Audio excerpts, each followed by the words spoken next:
not sure I'll need the greetings this night because we have many repeat people tonight, but welcome. My name is Andrews. I am part of the Church of Witchcraft. My role in that is the hierophant of the church. Essentially, just keep things on the rails so it doesn't go way too out in left field for most people. I practice celestial witchcraft primarily. Think about astrology and those kinds of things. Also, thank you to anybody who's watching this in the future or currently here now, and whatever platform you might be watching this on in the future. So thank you for listening to all of those things. You can also see past sermons wherever we might be storing those at the moment. It's YouTube. So at least we have a platform to have a voice on. Tonight, we're going to be talking about something that has been asked, and it ties in with our orthodoxy, orthopraxy, demonology, all that stuff, right? So the topic tonight is doctrine. It's a big sounding, scary word. Don't be worried about it. It's fine. Essentially, doctrine is a belief or set of beliefs that is held and taught by a church, a political party, or some other group. Pretty straightforward, right? Way less threatening than one would think. So doctrine is a belief or set of beliefs that is held and taught by a church, a political party, or a group.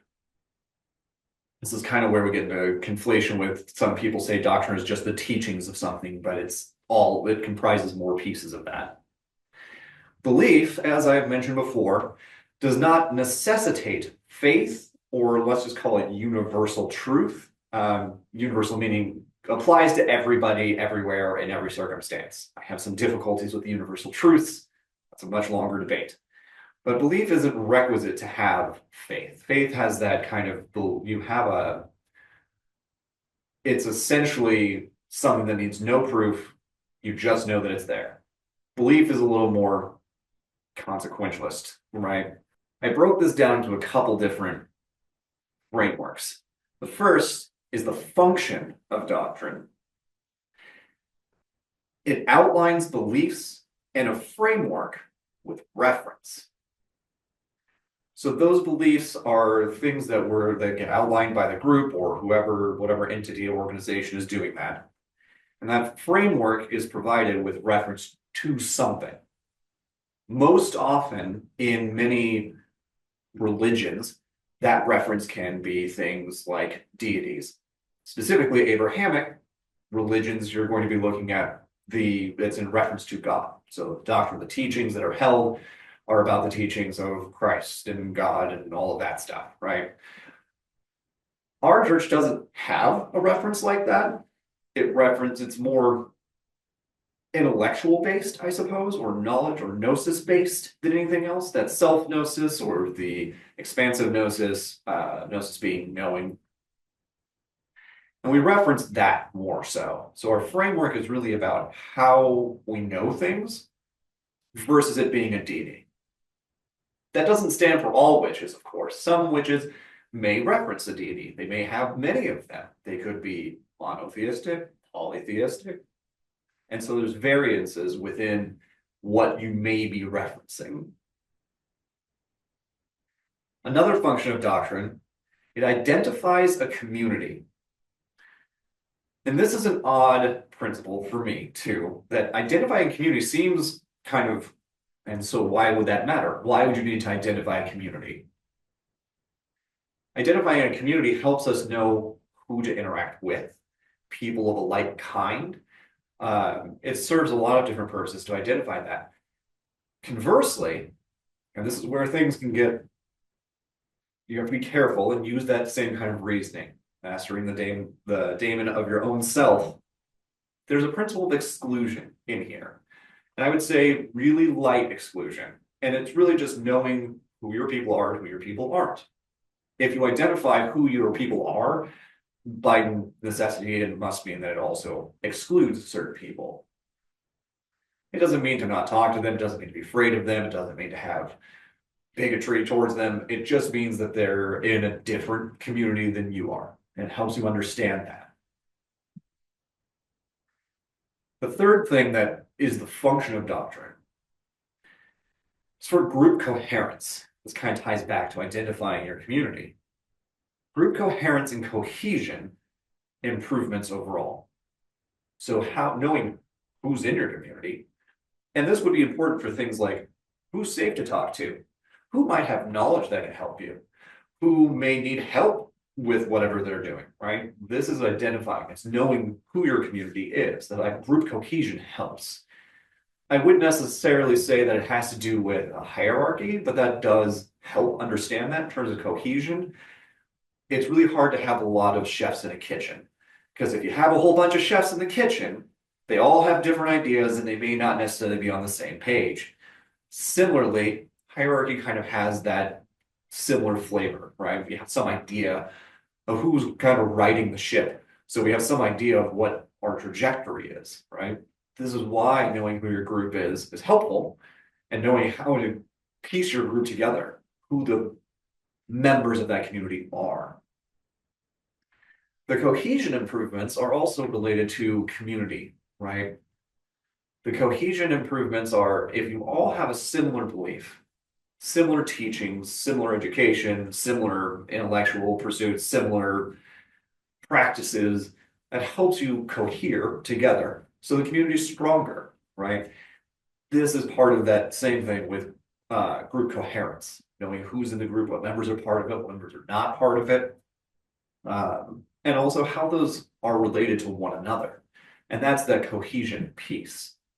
Think of it akin to mission and vision statements, right? It's kind of what a doctrine would include those things. They're similar, a little bit different, but might give you some more traction on that. At any point in time, I'm sure all of you are aware of this too. If you have questions, feel free to raise your hands on our platform here and feel free to ask questions or clarifying answers.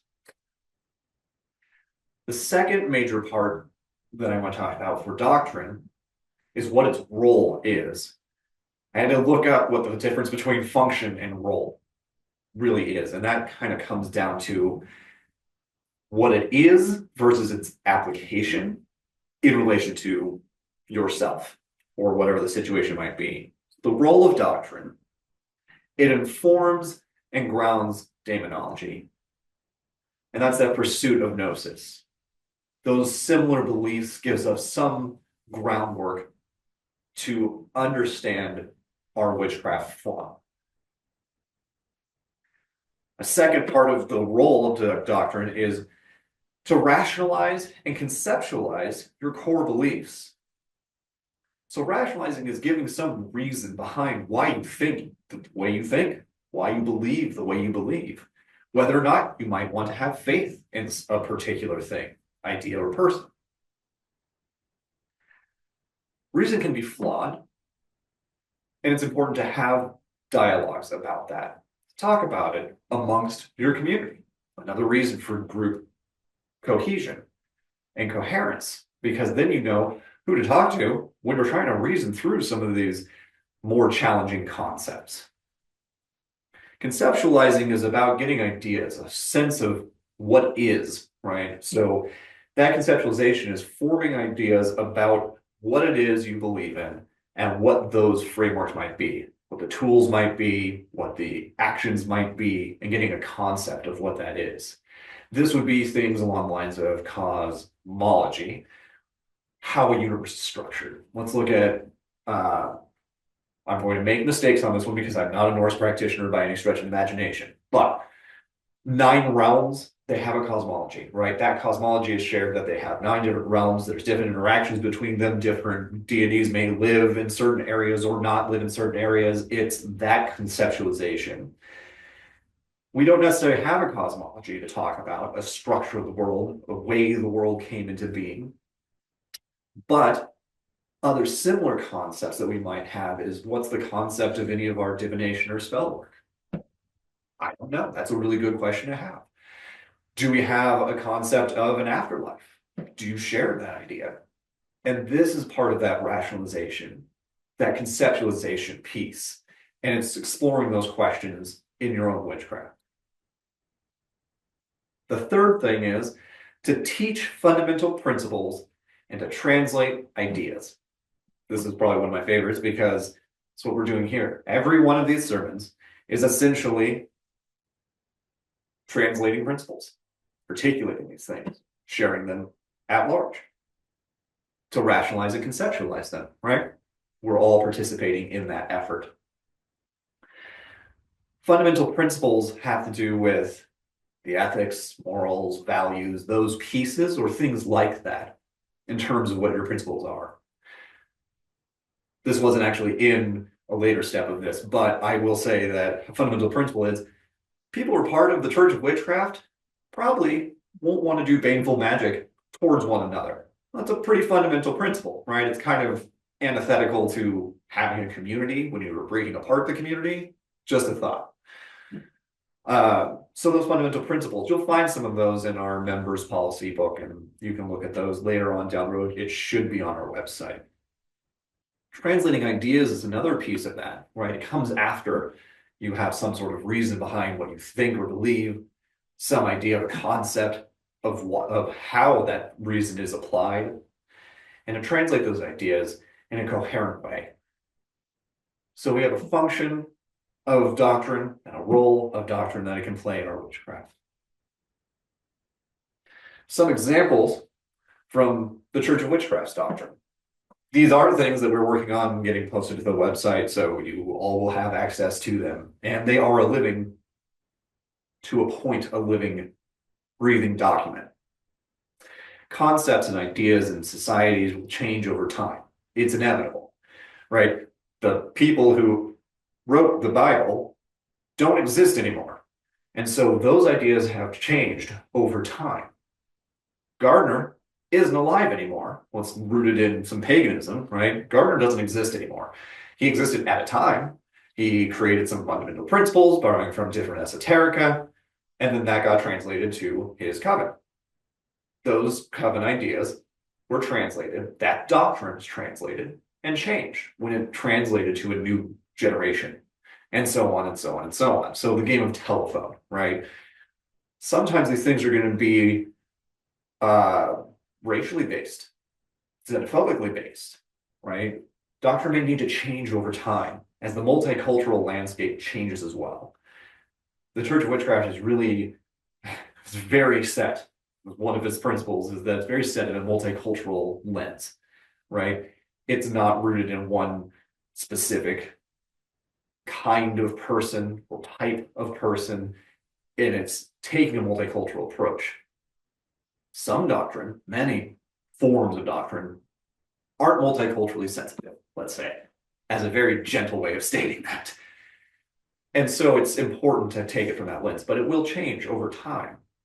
Just like, I'm not sure how, and I don't talk to, any Wiccans at length, but in our changing time, this is a modern issue. The doctrine that they have in Wicca usually supports that there's a male and a female. They talk about in terms of energy, they talk about in terms of magic. I have no problems with this. But now that our society is changing and we're having this new renaissance of expressions of gender, expressions of sex, that idea is going to be really hard to translate. And then we start having to really look hard at what that means.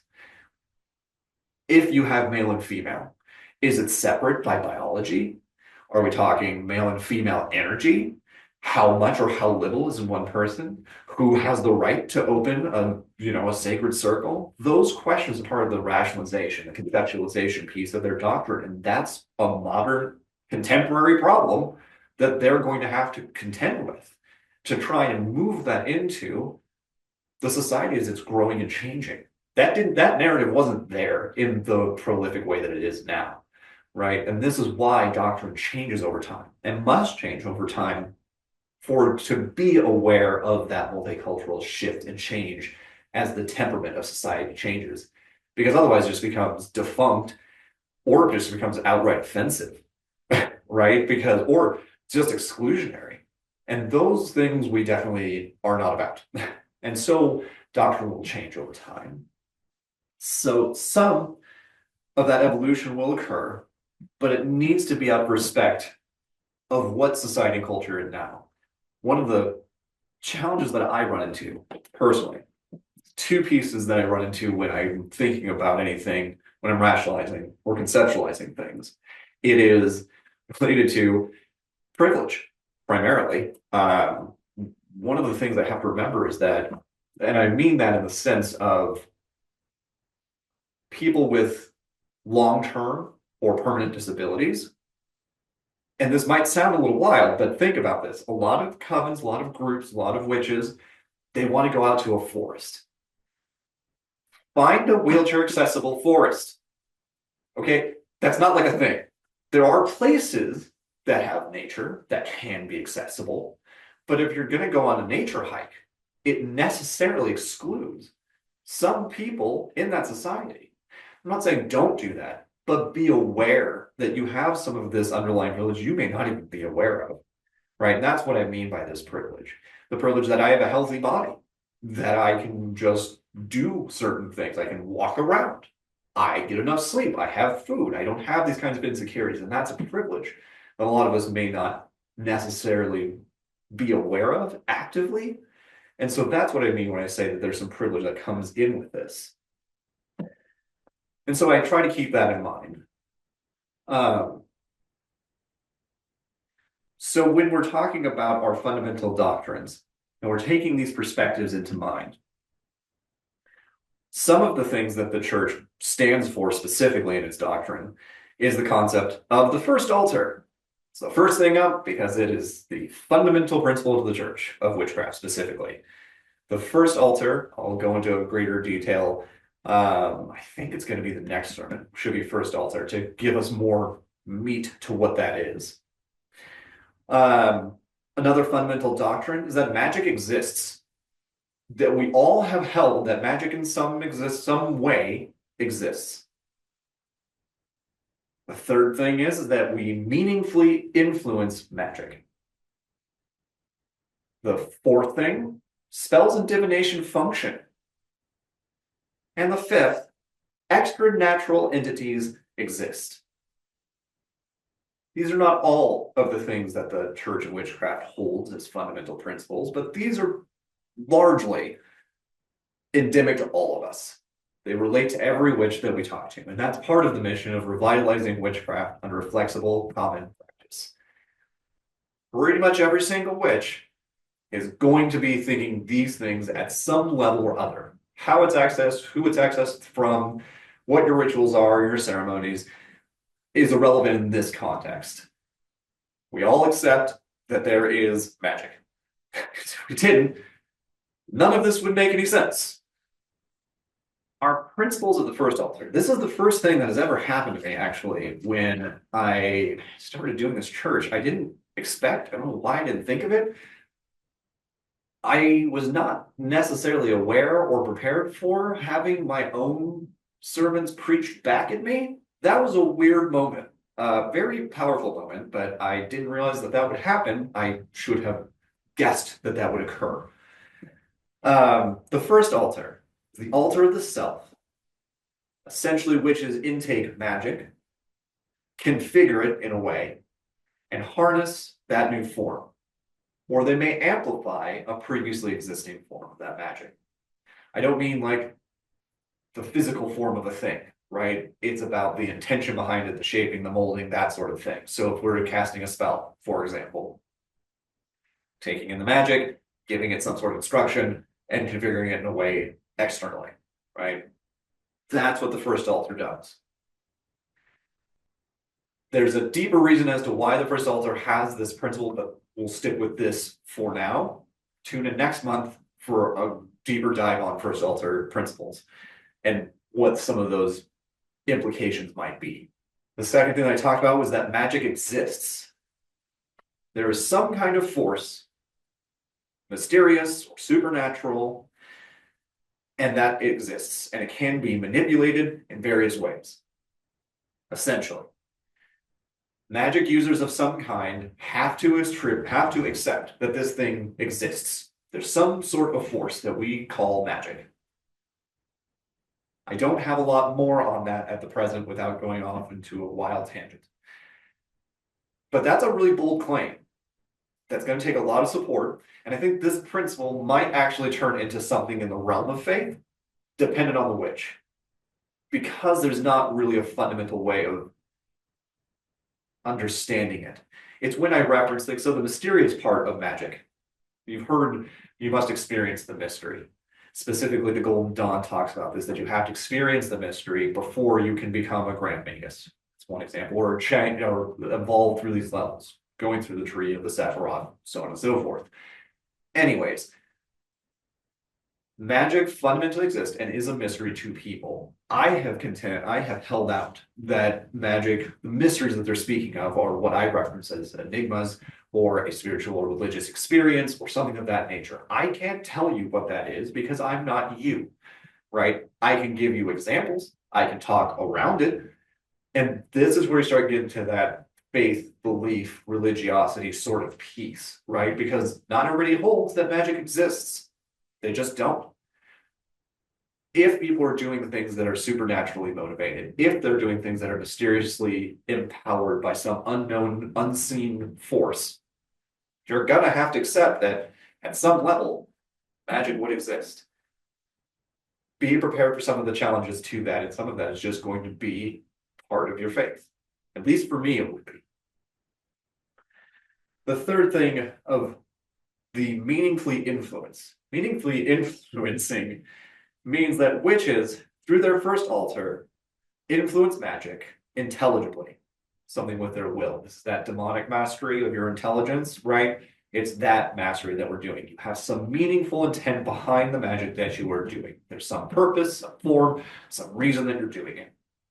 And that is what I mean by meaningfully influence. That doesn't necessarily mean in your favor. That just means that there's an influence of some kind. So be aware of that and conscientious when you're influencing things, because it may not turn out the way you expect it to. Fourth, spells and divination. These are spoken, written, thought, and or sung instructions to shape magic. That's a spell. At its most basic form, as far as I understand it. A spell is a spoken, written, thought, and or sung interaction that shapes magic. Again, we'll delve into this more in depth. Divination is a liminal connection by which information is derived.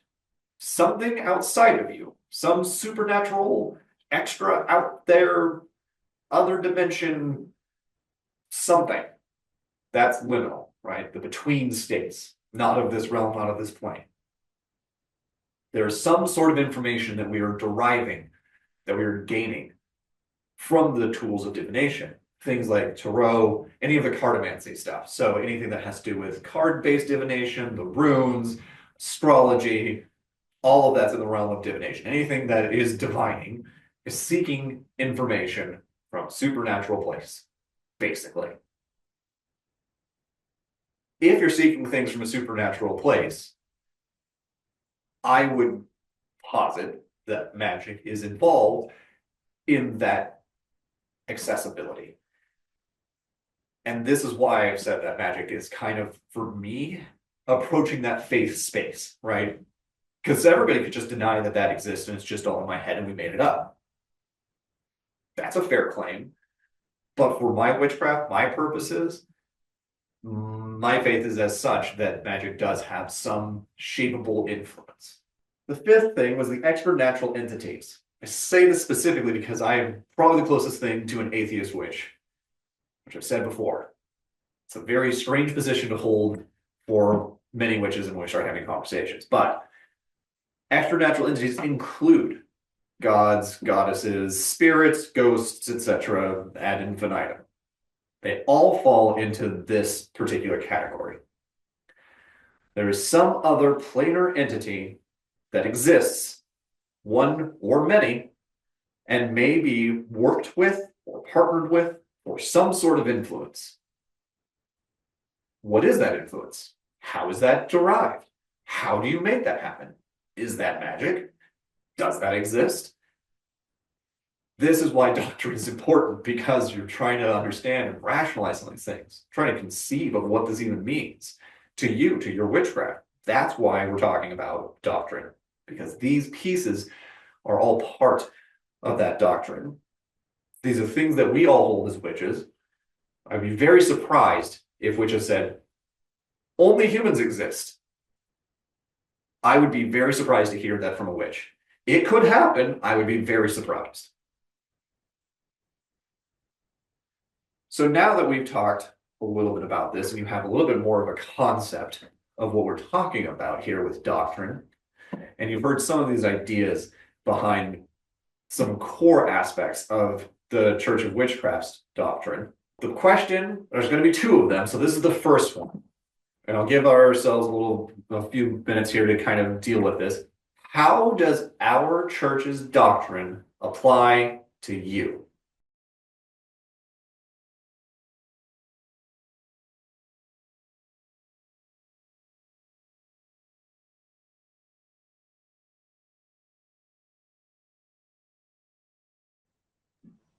At first, I wasn't sure what it is. It's like, what is he looking for? And it's like, stop doing that. Um, so having this conversation right now has allowed me to comprehend like how things are broken down as far as the doctrine goes. And as I'm sitting here deciding how much am I aligned with this or that, if that makes any kind of sense, without It getting does. into too deep into something. Um, and I like how I'm excited about how you're going to break down each thing, the first altar, how magic exists, those separate topics. I'm looking forward to digging deeper into it because I've never really had these conversations with anybody. But that's what I've gathered so far. Definitely on the right track. So, how is that going to apply to you? So, you're doing your witchcraft out in the world, right? How might this impact you? So, for example, if we look at, I'll just give another brief reference of these. We have the concept of the first altar.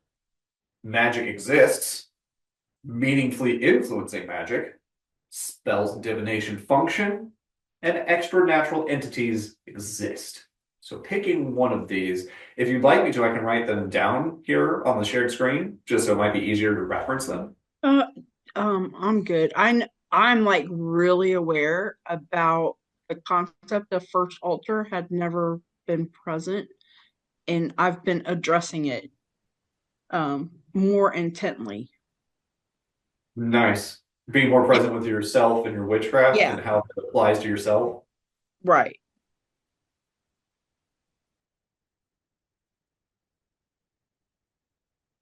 For me, all of these things are relevant. I was looking at, I should have brought this article down to reference it more accurately.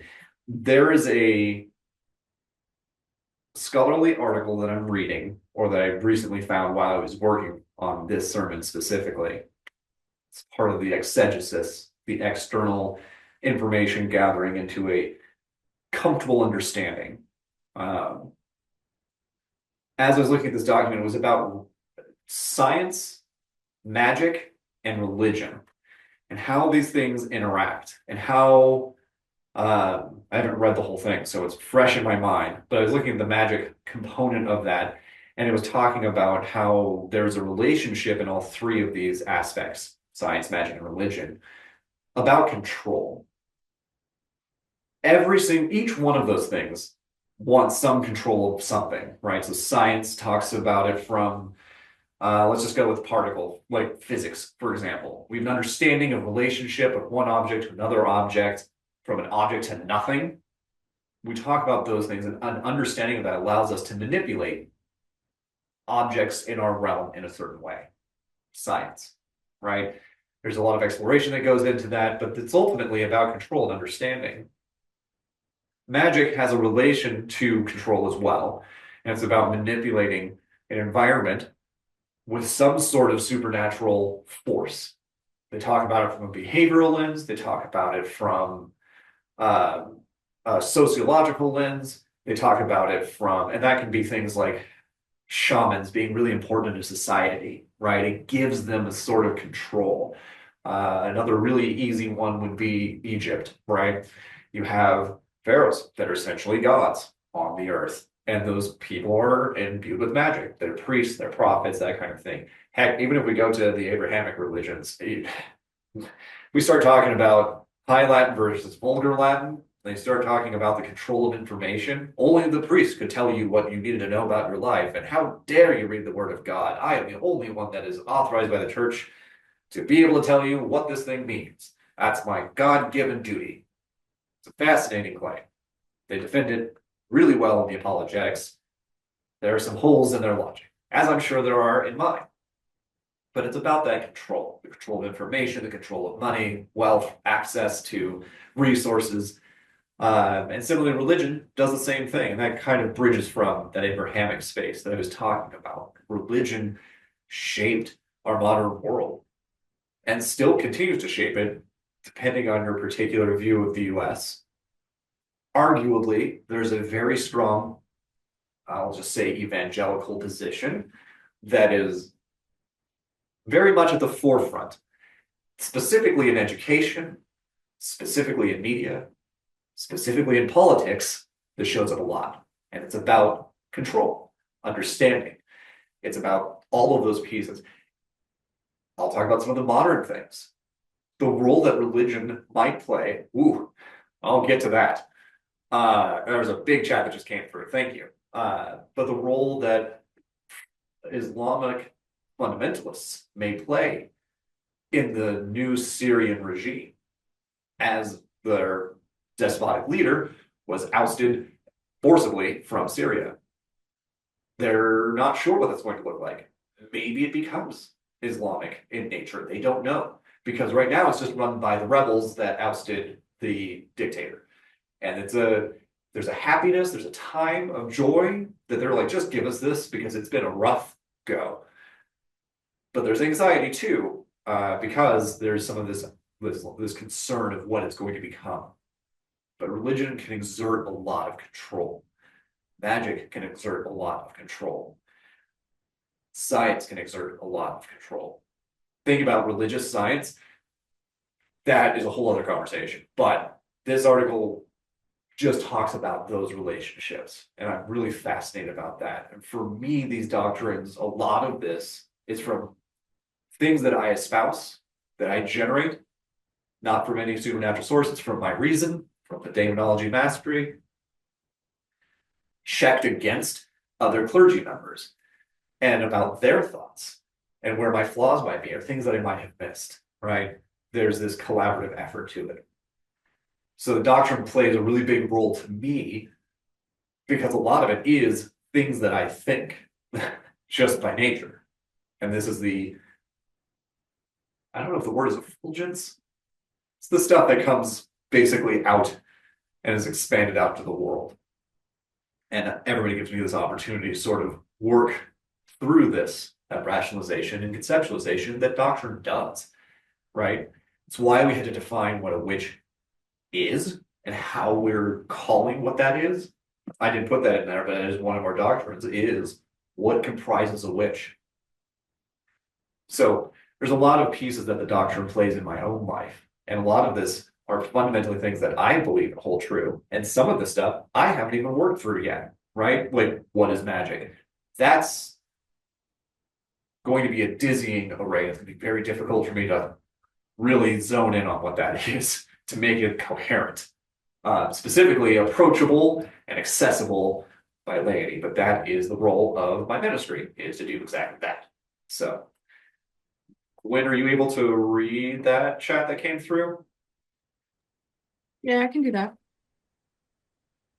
Ambrose said, I think for me, since I am still at a starting point of developing an altar and practicing with cards and learning, I really felt the idea of the first altar and building that space that I have and that relationship. I still have a ways to go. As for magic existing and being a force that can be interacted with, I am still working through an understanding of that means and looks like, but I do believe in it. What we speak and do with intention and control is critical, but I am still learning. That is exactly the position that I would recommend taking. And I'm glad that translates because you're in the right space. We want you to critically think. If I say something that sounds completely bonkers, you should call me on it. Write an email, right space, right time. Okay, like keep that in mind. Read the room. But if you think like I'm way off track, let's have a conversation about it because I might be. I don't know. Where else are we going to have this conversation? That's the purpose of this church, is to be using our critical reasoning, our functional mind. That's what the space is for. And you guys get to participate in that, which is phenomenal.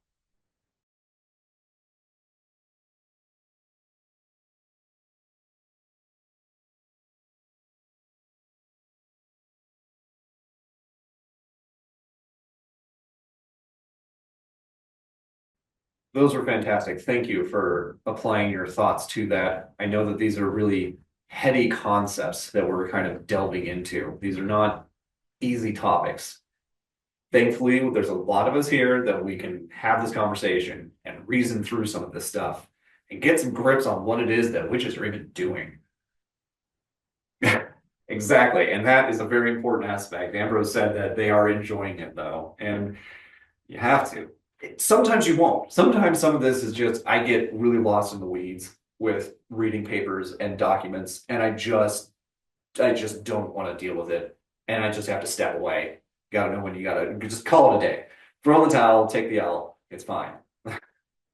Doctrine is a belief or set of beliefs that is held and taught by a church, a political party, or a group. Basically, that's the easiest way to understand doctrine to me. You will hear counterposing theories that have to do with doctrine being specifically something that is taught, instruction. It includes it, but it isn't, to me, what it all is. Doctrine also does not necessitate faith, dogma, or universal truth. Dogma is things you hold out to be incontrovertibly true. They are true because they are, and they are never changing, and they are irrefutable. This is why I also have, when you talk about universal truths, I have a problem with that too, because how can you apply a specific truth to all of the objects or members of that category? I would find that very difficult. I can't even apply that to witches. Not all witches do all the things. There are some things that seem to be majority shared. So I go with more of a weighted sort of understanding and expression of these things. So the doctrine I'm talking about, the examples that I gave are weighted, basically. That I have a better understanding that a good majority of these people, the witches that I talk to, all fundamentally seem to talk about these exact same things. So it's from my experience, it's from my interactions, it's from years of doing this. That's how I got to those kinds of ideas and perspectives. And then I'm sharing them with you. Then that furthers all of this stuff. And that becomes the doctrine, the teachings. I have to think about what comes after me, right? Let's say I don't get reelected. By the way, elections do exist in our church. I'm not due yet, but I'm a little over halfway through my first tenure. I'm really interested to see how that is going to go.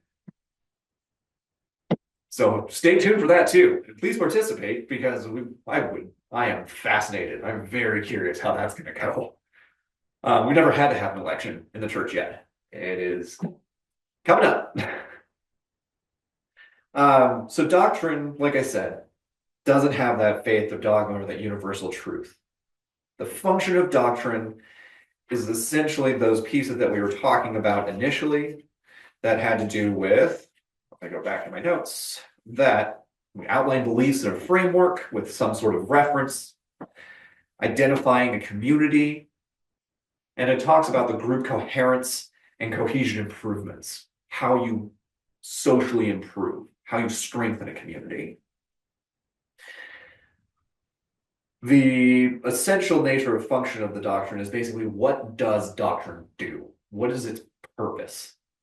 The role of doctrine is kind of the application or the integration of doctrine itself. It informs and grounds your demonology.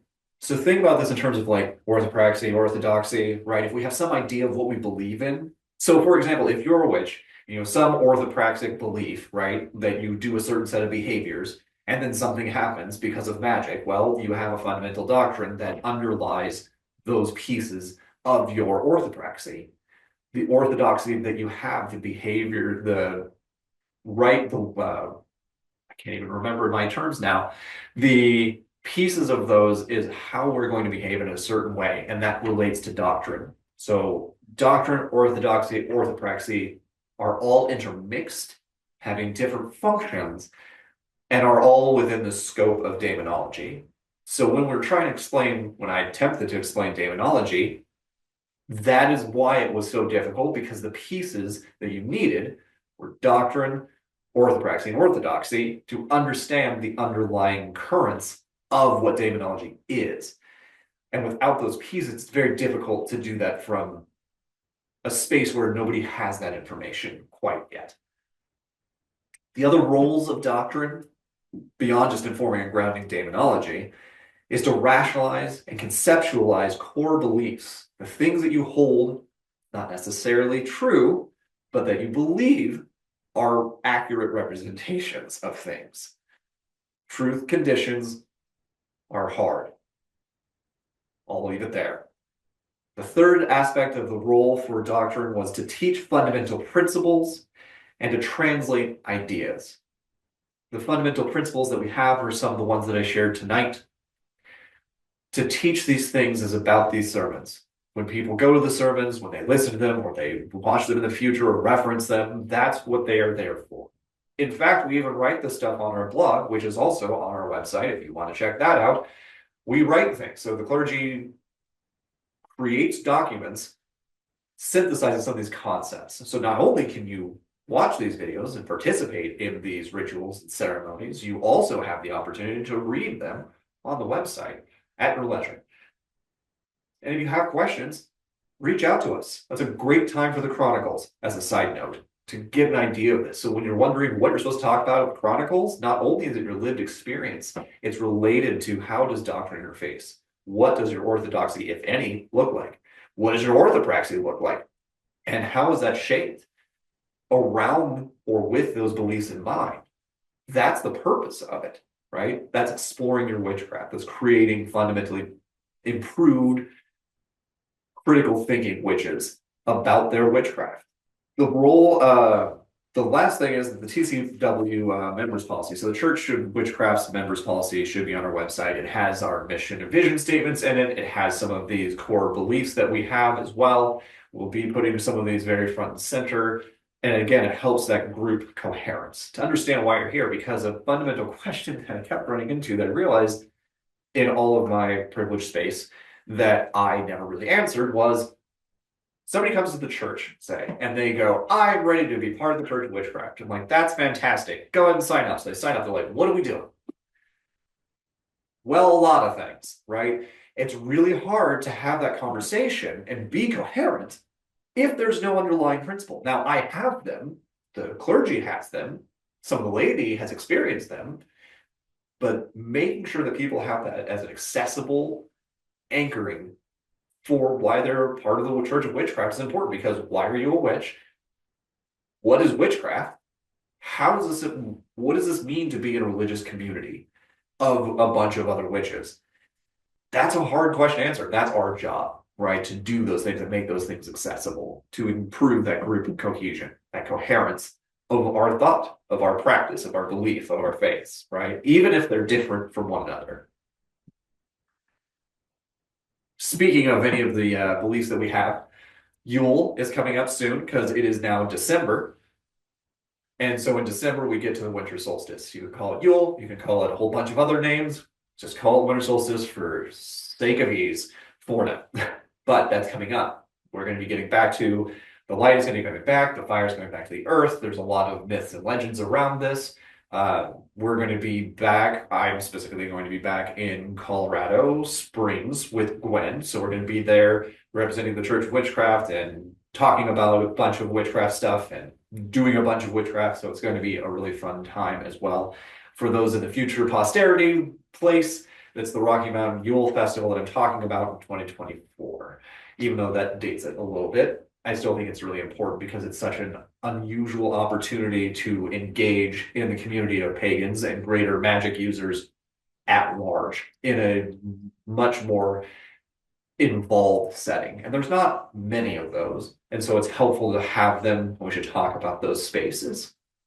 Thank you again for everybody being here. If you have thoughts or questions, I'm going to hang out here for a little bit, and then we can talk some more about that, or you can email us with questions, or you can come to the Chronicles and ask those questions as well, and start kind of contending and shaking out what these are. I don't expect you to have a 100% answer.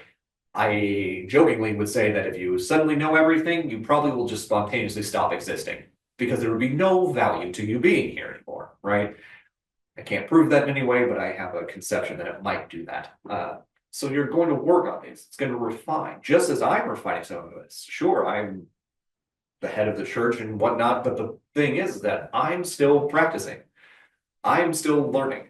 And if I stop learning, I'm doing everyone here a disservice. Not just myself a disservice, but also everyone else here a disservice, because I'm just saying that I have learned sufficient amounts of information and I now have the answer. And that is just, I can't stomach that kind of a notion. That doesn't work for me. And it shouldn't work for you either. So don't take me at just face value. Think about the things I'm saying and see if they actually mean something to you and if they have some kind of base truth as well. So again, thank you for being here, and we're always accessible for witches and what they might need.